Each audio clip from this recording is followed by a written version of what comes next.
কে দয়ার নবীজি আমরা তোমায় ভুলতে পারি না। তোমার আম্মা আমেনা গো তোমার দুধ মা হালিমা, তোমার আম্মা আমেনা গো তোমার দুধ মা হালিমা, তোমার আম্মা আমেনা গো তোমার দুধ মা হালিমা, তোমার আম্মা আমেনা গো তোমার দুধ মা হালিমা।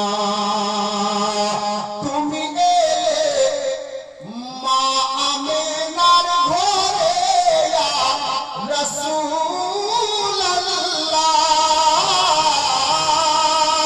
তুমি এলে মা আমেনার ঘরে, ফেরেশতারা আসে সেই ঘরে।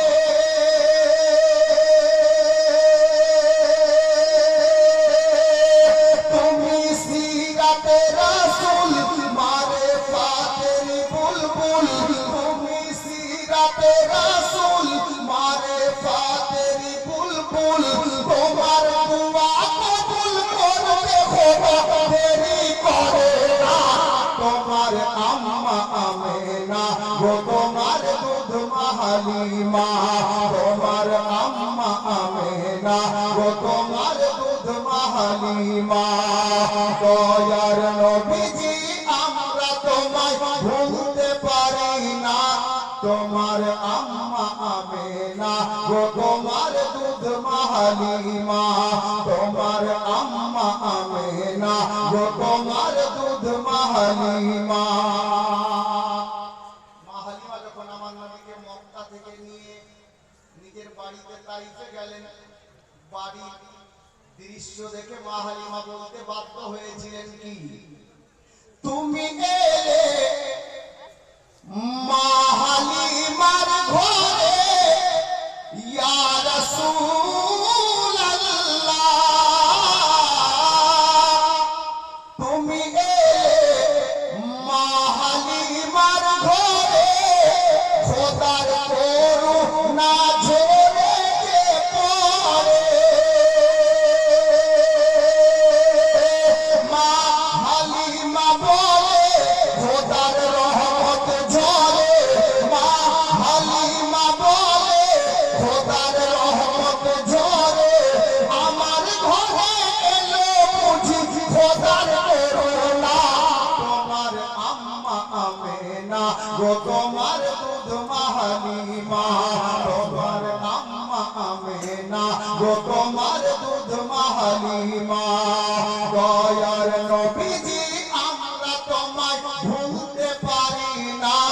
তোমার আম্মা আমেনা গো তোমার দুধ মা হালিমা, তোমার আম্মা আমেনা গো তোমার দুধ মা হালিমা।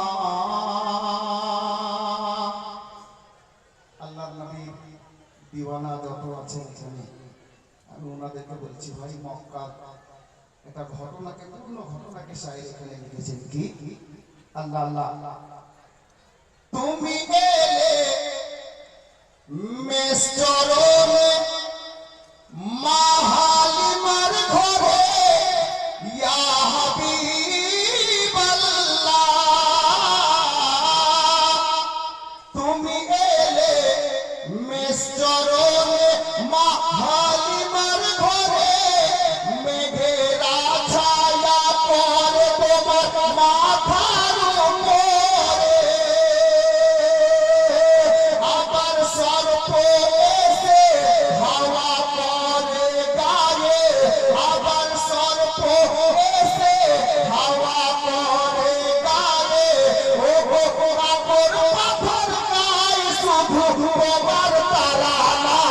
তোমার আম্মা আমেনা গো তোমার দুধ মা হালিমা, তোমার আম্মা আমেনা গো তোমার দুধ মা হালিমা। দয়ার নবীজি আমরা তোমায় ভুলতে পারি না।